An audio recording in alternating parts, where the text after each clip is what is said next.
அடுத்து 6வது கேள்வி பத்திரிகைகள் பற்றி கொடுத்துருப்பாங்க. சரியான இணையை தேர்ந்தெடுத்து எழுதுக அப்படின்னு சொல்லிட்டு இது வந்து 8வது பாடத்தில் இதில் நியூ இந்தியாங்கிறது யாருடைய நூல் அப்படின்னா அன்னி பெசன்டோடைய நூல். இப்போ பாரதியார் அங்கே வரமாட்டாரு. பாரதியார் இந்தியா அப்படிங்கிற பத்திரிகையோடு தொடர்புடையவர். ஆனால் நியூ இந்தியாவுக்கும் அவருக்கு சம்மந்தம் கிடையாது. முதல் கூட்டு தவறு. 2வது தேசபக்தன் நவசக்தி. அதில் 11ஆம் வகுப்பு பொதுத்தமிழில் பார்க்கும்போது இந்த மொழியை ஆழ்வோம் அப்படிங்கிற பகுதியில் சான்றோர் சித்திரத்தில் திருவிக்க பற்றி கொடுத்துருப்பாங்க. தேசபக்தன் நவசக்தி இதழுக்கு ஆசிரியராக விளங்கினார் அப்படின்னு கொடுத்துருப்பாங்க. அப்போ தேசபக்தன் நவசக்தியோடு தொடர்புடையவர் யார் அப்படின்னா திருவிக்க. அப்போ இந்த ஸ்டேட்மெண்ட் தவறு, இந்த ஸ்டேட்மெண்ட் வந்து சரி. அடுத்தது அது இந்து பத்திரிகை வந்து யார் தொடங்கினாங்க அப்படின்னா ஜி சுப்பிரமணியம், எம் வீரகராச்சாரி மற்றும் அவருடைய நண்பர்கள் 4 பேர் இணைஞ்சுதான் 1978 இந்து அப்படிங்கிற பத்திரிகையை தொடங்குறாங்க. இதுவும் அந்த 8வது பாடத்துல தான் கொடுத்துருப்பாங்க, 9வது பாடத்துல. அப்போ இதுவும் சரியான கூட்டு தான். அப்போ நியாயப்படி பார்த்தா ஆப்ஷன் சி 3 மற்றும் 4 சரி அப்படிங்கிறது தான் விடையா வந்துக்கணும். அடுத்ததான் 7வது கேள்வி. இந்த கூற்றை பொறுத்த வரைக்கும் காமராஜர் சென்னையில் ஒத்துழையாமை இயக்கத்தை வழிநடத்தினார் அப்படிங்கிறத கொடுத்துருப்பாங்க. இது வந்து 10th 9வது பாடத்தில் பார்க்கும்போது ஒத்துழையாமை இயக்கத்தை ராஜாஜியும் பெரியாரும் தான் வந்து தலைமையேற்று நடத்துறாங்க அப்படிங்கிற விஷயத்தை கொடுத்துருப்பாங்க. அப்போ பெரியார் காமராஜர் வந்து எது முக்கியமாக நடத்திருப்பார் அப்படின்னா வெள்ளையனே வெளியேறு இயக்கத்தை தான் நடத்திருப்பாரு. இதில் வந்து அவருடைய சென்னையில் அவர் நடத்திருக்க மாட்டார். அப்போ இந்த கூற்று வந்து தவறு. அடுத்ததான் ஃபர்ஸ்ட் ஸ்டேட்மெண்ட் வந்து காங்கிரஸ் கட்சி 1923 சென்னையில் நடந்த தேர்தலில் புறக்கணித்தது அப்படின்னு கொடுத்துருப்பாங்க. அது ஒத்துழையாமை இயக்கத்துடைய அடிப்படையில் எந்த தேர்தலையும் அவங்க கலந்து கொள்ளக்கூடாது அப்படின்னு முடிவெடுத்திருப்பாங்க. அது சரிதான்.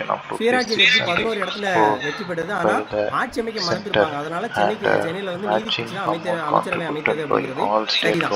ஆனால் 11 இடம் அப்படிங்கிறது புத்தகத்தை பொறுத்த வரைக்கும் என்ன கொடுத்துருப்பாங்க அப்படின்னா 101 இடத்துல 42 இடங்களை கைப்பற்றியது அப்படின்னு சொல்லியிருப்பாங்க. ஆனால் இதில் ஆண்டு அப்படிங்கிறது ஸோ 11 அப்படிங்கிறது சரிதான். இதுக்கு வந்து நம்ம வந்து கிளைம் அப்படிங்கிறது வெங்கடேசன் அவர்களுடைய புத்தகத்தில் ஒரு இடத்துல வந்து என்ன செய்வாங்க அப்படின்னா 41 இருக்கு. அது மிஸ்டேக்காக இருக்கலாம். ஒரு இடத்துல 11 இருக்கு. ஸோ இதனால இதை வந்து கிளைம் பண்ணியிருக்கோம். ஆனால் டீம் பேசி கொடுத்துருக்கக்கூடிய ஆன்சர் என்ன அப்படின்னா இந்த 3 சரி. அப்போ டி தான் விடையா கொடுத்துருக்காங்க. ஆனால் நம்ம இதை வந்து கிளைம் பண்ணிருக்கோம். அடுத்து 8வது கேள்வி பெரியாரை பற்றி ஒரு கேள்வி கேட்டிருக்காங்க. 1925 பெரியார் சுயமரியாதை இயக்கத்தை தொடங்கினாரு. காரணம் சுயமரியாதை இயக்கத்துடைய அதிகாரப்பூர்வ செய்தித்தாள் நியூ இந்தியா ஆகும். காரணம்ங்கிறது எப்பவுமே கூற்றை விளக்கக்கூடியதா இருக்கணும். இந்த கூற்று இருக்குன்னா தொடர்ச்சியாக காரணம் அமையணும். அப்போ இந்த ரெண்டையும் பார்க்கலாம். இது வந்து 10th இருக்கு. பெரியார் 1925 சுயமரியாதை இயக்கத்தை தொடங்கினாருங்கிறது சரிதான். அந்த இயக்கத்துடைய அதிகாரப்பூர்வ செய்தித்தாள் வந்து குடியரசு அப்படிங்கிறதும் சரிதான். கூற்று காரணத்தை சரியாக விளக்குகிறது. ஆனா அவங்க நமக்கு என்ன கொடுத்துருக்காங்க நியூ இந்தியா அப்படின்னு குடியரசு அப்படிங்கிறது தான் அதோட அதிகாரப்பூர்வ செய்தித்தாள். நியூ இந்தியாங்கிறது அன்னி பெசன்டோடையது. அதே இதே கேள்வியில நியூ இந்தியாவை மென்ஷன் பண்ணியிருக்காங்க. அப்போ இது சரி, இது தவறு. அப்போ ஏ சரி, ஆனால் காரணம் வந்து தவறு. 9வது கேள்வி கூற்று காரணம் கேள்வி. கூற்று என்ன சொல்லியிருக்காங்க 1930 சென்னை சட்டமன்றத்தில் முத்துலட்சுமி அம்மையார் வந்து சென்னை மாகாணத்தில் இந்து கோயில்களுக்கு பெண்கள் அர்ப்பணிக்கப்படுவதை வந்து தடுக்கிறத ஒரு மசோதா அறிமுகப்படுத்தியிருக்காங்க. இது எங்க இருக்கு அப்படின்னா 10th 10வது பாடம்.